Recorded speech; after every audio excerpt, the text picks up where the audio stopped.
どうもきみまろです。今日は僕のスマホの中身を紹介したいと思います。普段どんなアプリを使ってるんですかとかいろいろお問い合わせいただくことが増えてきたので、ちょっとこの機会に僕のスマホに入っているアプリなんかをね紹介してみたいなと思います。では早速いってみましょう。僕が使ってるのは iPhone X なんですけども、ロック画面は最初から入っているライブ壁紙ですね。こう押すとアニメーションする牛乳みたいなやつ、これをね使ってます。ホーム画面はこんな感じになってます。でこちらのアプリを一つ一つ紹介していきたいと思います。僕普段左手で iPhone 持つことが多いので、結構ねよく見るアプリとかっていうのは左の方に寄せてます。まず左上には標準のカメラが入ってます。普段インスタグラムとかに上げるときはデジカメで撮ったものを上げたりすることが多いんですけども、何かね記録用にサクッと撮影したりとか、あとは QR コードをねカメラから読み込んで URL にサイトに飛んだりとか、そういうことをすることも多いので、カメラアプリは左上に置いています。でその横には Filmic Pro。 この Filmic Pro っていうのは有料の動画撮影アプリなんですけども、細かな設定を自分でいろいろできるんですよね。例えばこのフォーカスっていうところをいじれば、これでマニュアルでフォーカスをピントをね合わせることができて、それで、ここでズームもできますけども、で微妙なフォーカスを合わせて、それであとここは ISO シャッタースピードを固定することができます。赤くなってない方が可変する。これで明るさの加減を調整することができて、で ISO は固定して、今度はここの白い方は200分の1になってますけど、これはシャッタースピードですね。シャッタースピードを自分で調整することもできます。でそれ以外にも設定がいろいろありますので、結構ね解像度からフレームレートから細かに設定することができる動画撮影アプリです。普段動画を軽く撮るとか、インスタグラムのストーリーズとか上げる時とかっていうのは標準のカメラアプリを使うんですけども、こだわった映像を iPhone で撮りたい時はこちらの Filmic Pro を使うことが多いです。有料アプリでちょっとね高いんですけども、ここぞという時のために僕はこれ入れてます。あとは写真アプリ、撮影した写真とか動画がここに格納されてきます。あとドロップボックス。ドロップボックスはスマホで撮った写真をドロップボックスにアップロードして、それを MacBook とか iPad でダウンロードしてその写真を加工したりします。で2列目にはナビ系のものとか入れてますね。まず左端が Google マップですね。Google マップは行きたい店をこういう風にフラグを立てて、いつものようにお店巡ったりとかカフェ巡ったりする時とかのナビとして使っています。あと乗り換え案内は Yahoo の乗り換え案内を使っています。あと天気アプリも Yahoo のものを使ってます。これのね僕の中でもよく使う機能はこの雨雲レーダーですね。雨雲レーダーは現在地に雨雲がどう近づいてるかっていうのをお知らせしてくれる機能です。で結構これ精度が高くて、ほんと分単位で雨雲の接近っていうのをお知らせしてくれるので、今から例えば外出しようとか、どこかお店にいて今から移動しようとした時に雨雲が近づいてるなと思った時に、今外に出て雨に降られないかとかっていうのをかなりなね精度で知ることができます。ちょっと雲行きが怪しい時はこの雨雲レーダーをかなり使ってます。あとはカレンダーですね。カレンダーは iOS の純正のカレンダーを使っています。いろいろ試したんですけど、一番これが見やすくてシンプルでいいかなと思って使ってます。あとホーム画面で今日が何日かっていうのと曜日が見てすぐ分かるっていうのも気に入ってます。はい、それで3段目ですけど、3段目はまず左側にファーボがありますね。ファーボはペットの見守りカメラのアプリです。僕が外出中に見守りカメラからこたつの様子とかっていうのを遠隔で確認することができるウェブカメラのコントロールアプリです。そしてあとマネーフォワードですね。マネーフォワードは家計簿アプリですね。自分の貯金であったりとか、あとは何にどれぐらい使ったかとかっていうのを自動で振り分けて確認することができる家計簿アプリです。今これ僕有料版登録してます。でその横がスリープマイスターで、スリープマイスターは目覚ましアプリですね。でアラームの設定と、あと自分が何時に寝て何時に起きたかとか、こういうふうにグラフで見ることができて、睡眠効率みたいなのっていうのを知ることもできます。あとこの寝言とかっていうのを、僕今これデータなしになってますが、もしはっきりした寝言とかを喋っていたらここで録音して確認することができます。前にね一回この寝言の感度を高めにしていたら、ずっとこたつのいびきだけが入ってたってことありましたね。はい、スリープマイスターと、あと隣がねレックスタイルで、これ体重記録アプリなんですけど、これ結構僕のモーニングルーティンで一瞬だけチラッと映って、そこからお問い合わせがかなり多かったので改めて紹介させていただきたいと思います。レックスタイルはすごい入力が簡単で、こういう風にスライダーで今の体重を設定して、もうこれで記録されてるんで、もうそのままアプリ閉じれば OK って感じですね。かなり簡単に体重の記録ができます。はい、続いてメモアプリですね。メモアプリの頻度はかなり高いですね。もうほんとちょっとしたことのメモから YouTube の仮台本みたいなのを作ったりとか、全部メモアプリでやってます。あとは翻訳アプリですね。翻訳アプリは結構僕 YouTube のコメントとかで海外の方からコメントいただいたりとかすることも多いので、返信する時に僕ね、さすがに多言語話せるわけではないので Google 翻訳を使って、それをちょっとそのままコピーペーストして返答させていただいたりとかしています。あとはリマインダーアプリ。リマインダーアプリはタスク管理ですね。今日やらなきゃいけないこととか、毎月何曜日にやんなきゃいけないこととか、そういうのを登録しておいて、あとはプッシュでお知らせもしてもらって、それでそういうタスクのやり忘れがないようにしています。でその横がスラック。スラックは基本仕事で使ってますけども、プロジェクトメンバーとのやり取りであったりとか、あとはネットニュースとかで仕事に役立つニュースとかっていうのを全部 RSS を取得して、で一つのチャンネルに情報を集めてきて、ニュースをそこでキュレーションして見るってこともしています。で5段目はミュージックとかビデオとか、そういったエンターテインメント系が並んでますね。で一番左はミュージック、上3つは Amazon Music、Spotify、YouTube Music ということで、サブスクリプション系の音楽配信サービスを並べています。一番使うのは今は Amazon Music 結構一番使ってますね。でその下 CS Music、サウンドクラウド、シャザムで CS Music は Apple 純正のミュージックアプリがあんまり僕使い心地が良くないなと思ったので、この有料なんですけど250円ぐらいかな、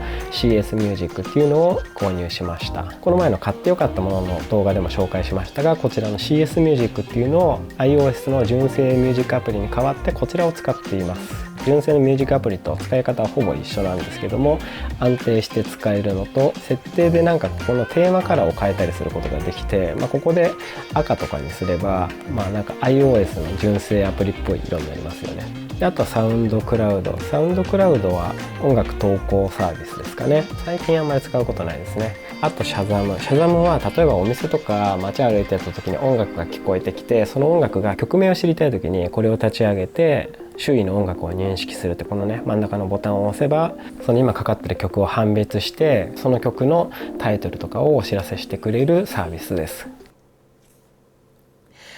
時には誰かを知らず知らずのうちに傷つけ、結果なしでした。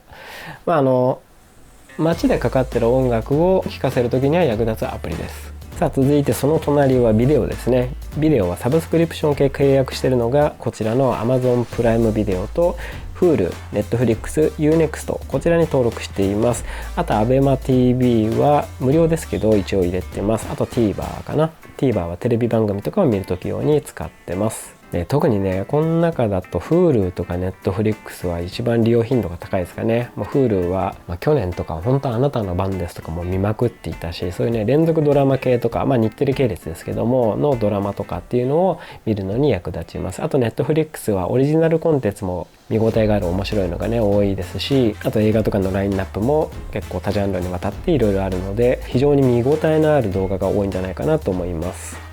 でその横はラジオアプリですね。ラジオの方はスタンド FM っていうのを最近ちょっと始めたのでこれを入れてます。あとはラジコとポッドキャスト、ラジオトーク、ボイシーを入れています。最近でもあんまラジオアプリそんな聞いてないですね。その横がブックはオンラインリーディングですね。電子書籍系。まず Kindle でいろんな本とかを読んだりします。 Kindle の書籍を買ったりとかっていうのが直接 Kindle のアプリからできないので、その横に Amazon のページをブックマークする形で横に置いてます。あとその横は Kindle で購入して、でなんかアプリの中に保管しておける冊数っていうのが決まってるのかな、容量があるみたいなので、このコンテンツ管理っていうところでアプリから削除したりする時用にこちらのアプリへのショートカットっていうのも入れてます。あとは D マガジンと Yahoo プレミアムの読み放題で、このあたりはサブスクリプション登録しておけばいろんな雑誌が読み放題になるのでこれを入れています。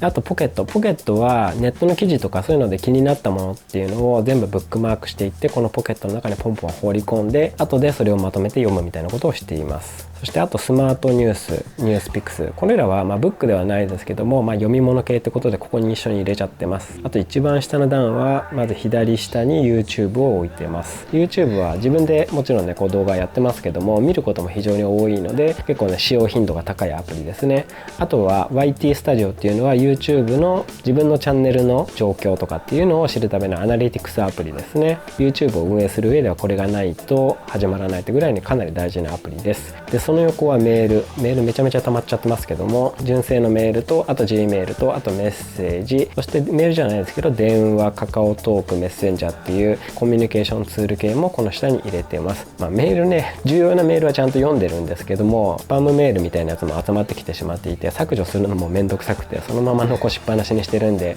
こんな感じで合計12,497件というねひどい状況になったりしています。あと右下に設定アプリ、なんだかんだ結構いろんな細かな設定をちょいちょいいじることが多いので、この設定アプリっていうのは押しやすい1画面目に入れています。で一番下のドック部分は使用頻度が高いものをまとめて入れています。左側は Twitter、 一応僕も Twitter もやっているのでそんなにためになることは話してないかもしれないですが、もし気になったらフォローしていただけると嬉しいです。であとはインスタグラムですね。インスタグラムもこんな感じでやってます。であとはサファリ、調べ物をするときは最近はサファリをずっと使ってます。あとは LINE ですね。 Twitter、Instagram、サファリ、LINE、 この辺りを使用頻度が高いということでホーム画面のドックの中に4つ並べています。よく使うアプリはだいたいこの1画面目に収まってるという感じですね。それで2画面目には左上がまず写真加工アプリをまとめて入れてます。使うのもライトルームと Photoshop Express と Visco と人の顔とかをねこうモザイクで潰すようにモザイクアプリを入れています。これぐらいかな。ライトルームも最近は MacBook で細かに調整してそれを Instagram に上げたりとかをしているので、 iPhone でライトルームを使うときは普通に純正のカメラアプリで撮ったものを簡単に自動でちょっとサクッと色味調整して Twitter とかに投稿するときとかに使うぐらいですかね。あんまりここで細かな加工とかすることはないです。 iPhone で細かに加工するのであればどっちかと言ったらこの VSC を Visco これを使いますね。でこれは結構色味とかおしゃれな色味に調整できたりするので、インスタグラマーの女性とかは割と Visco 使ってるって声はよく聞きますよね。でその隣が動画加工ですね。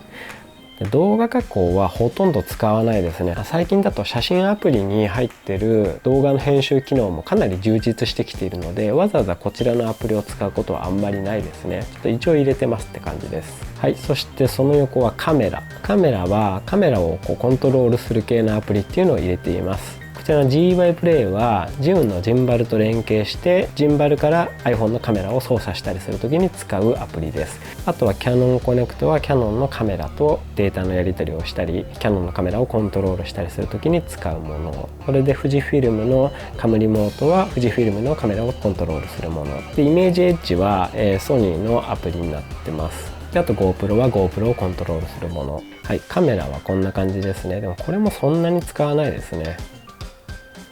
でここストレージ系、ストレージはこちらの Google ドライブと OneDrive、Evernote、ハテナブックマークファイルを使っています。基本1ページ目にあったドロップボックスでデータの受け渡しってことはすることが多いんですけども、会社のパソコンにはドロップボックスが連携できなくしちゃってたりするので、その時は Google ドライブを使ったりします。あと Evernote とかハテナブックマークは記事のブックマーク系とかで使ったりはするんですけど、最近は先ほどのポケットとかにブックマークすることが多いです。で2段目が App Store、App Store いろいろねアプリダウンロードすることが多いので App Store のアプリアイコンをここに置いてます。でその横は Apple Store、iTunes Store、Apple サポートのアプリを入れています。ここもねそんなに使うことないですね。そしてその隣が Apple Watch 関連のアプリ、Apple Watch の設定アプリと、あとアクティビティ管理アプリ、あとはヘルスケアアプリを入れています。でその横ツー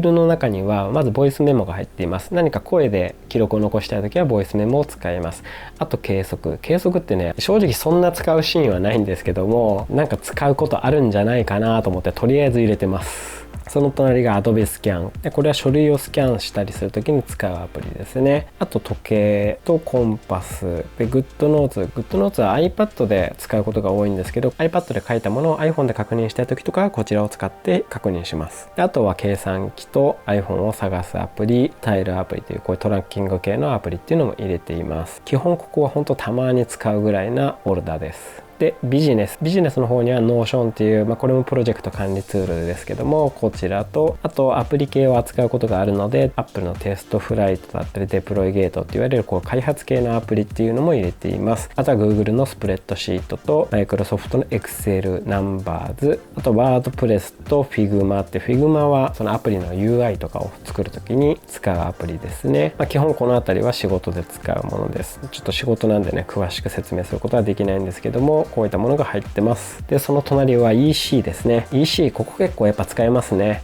おなじみの Amazon は本当に毎週のように何かしら最近買ってしまってるっていうね、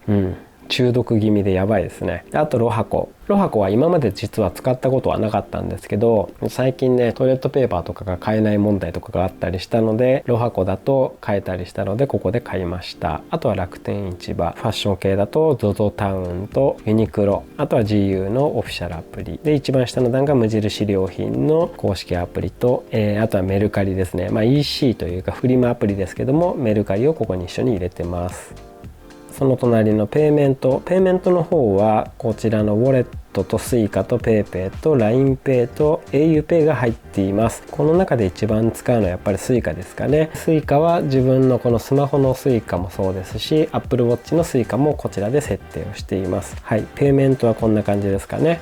でその隣がメンバーズ。このメンバーズの中にはお店とかの会員アプリが入っています。でおなじみのスターバックスと、あとはその隣がシックスカレーって書いてあるやつは、これはあれですね、サブスクリプション型のカレー屋さんですね。月額を支払うと1日1杯までカレーが食べ放題なのかな。で何回食べに行ってもいいっていうサービスですね。これに登録しています。でその隣がいきなりステーキですね。肉マイレージも結構溜まっていたんですけども、最近は断然松屋のお肉屋さん、ステーキ屋松の方に行っちゃってますね。あとはビッグカメラ、ヤマダ電機、歌広ジートル、ジョイサウンドとか、こうカラオケ系のやつもとりあえず入れてますが、本当カラオケ行ってないですね。であとはグリーンプラスのアプリ入れてます。歩けば歩くだけポイントが貯まるみたいなやつなんで、ゲーム感覚で入れてます。あとは SNS、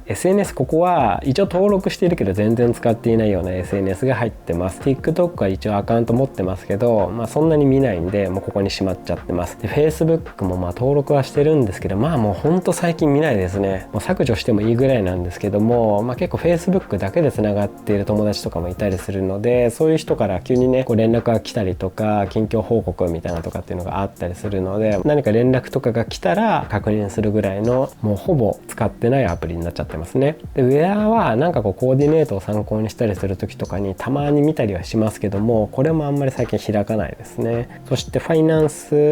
ナンスの方には銀行系のアプリと、あとクレジットカードのセゾンポータルと GMO クリック FX ね軽くやったりするので、このアプリも入れてます。あと株価ですかね。あと旅行の中にはエクスペディアと、あとは新幹線の予約アプリを入れています。エクスペディアももう今頃台湾とかに行ってる時期かもしれないんですけど、こんな状況なのでなかなかこれを開く機会もなくなってきてしまっていて、ちょっとね悲しい限りでございます。でその隣が食事ですね。食事はレシピ系のクックパッドとアイ料理って、これは視聴者さんから教えていただいたんですけど、台湾料理のレシピとかが載ってるサイトですね。字が読めなかったりするところもあるんですけど、ちゃんとね一個ずつ翻訳しながら見ていくと作れたりするので、たまにこれをね使って台湾料理を家で作って台湾気分を味わったりしています。であとは食べログですね。食べログも最近ねそんなに開かなくなってきちゃいましたね。本当に行きたいお店とかは Google の評価の方を見ていったりするようになってきています。そして最後は YouTube 系ですね。